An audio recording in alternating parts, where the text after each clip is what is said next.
The European Union and its 27 member states were very clear that what happened with the Ryanair flight as a consequence of the actions of Belarusian authorities was unprecedented and completely unacceptable. This incident, basically, many have equaled this incident to the act of state terrorism.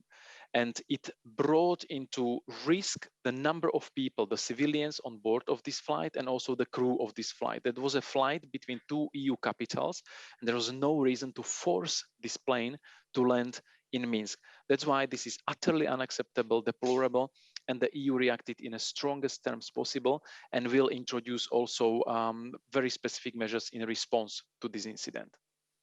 Yes, of course, there will be more sanctions. The European Union has already introduced 3 rounds of sanctions since last summer, when the regime of Lukashenko has manipulated the elections.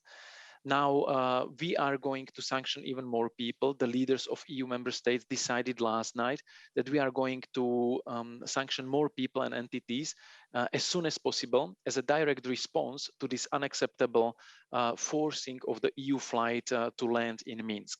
And there will be also more sanctions introduced apart from sanctioning people and entities. There will be also economic sanctions imposed on Belarus, on the state-owned companies, to make sure that those who stand behind this incident and are linked to the regime are punished and are taken to account and pay for this incident. Well, we want to hope and we sincerely expect that the Belarusian regime will not repeat this unacceptable behavior because, as I said, many member states have said that this is act of state terrorism and this is unacceptable. And I think the fierce and strong and decisive European response has shown that we are not going to tolerate this. And whoever is going to embark on such adventures will pay a heavy price for it. The European Union, apart from introducing sanctions or starting to work on sanctions because of this incident, has also encouraged all the EU airline companies to avoid Belarusian airspace and has asked the airlines from European Union not to fly over Belarus. And also, we are banning Belarusian airlines from entering EU airspace and using the services of EU-operated airports. Well, bottom line for us is that something like that is unacceptable.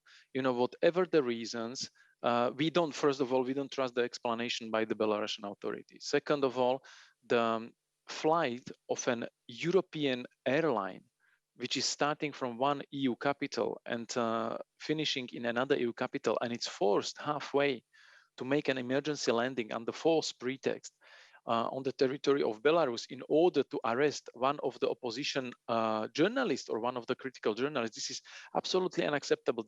This doesn't belong into the civilized Europe of 21st century. So of course we are strongly rejecting any such actions, and they will always be met with a decisive response by the European Union. There's no doubt about this. This was clearly politically motivated. There's no reason to take this journalist from board and detain him and force him to make some kind of a confession on TV. He was not supposed to be taken out of the plane by force. The plane was not supposed to be landing in Minsk. This is absolutely unacceptable, and we call yet again on Belarusian authorities to release this arrested journalist, because what Belarus is doing is in strict violation of international law.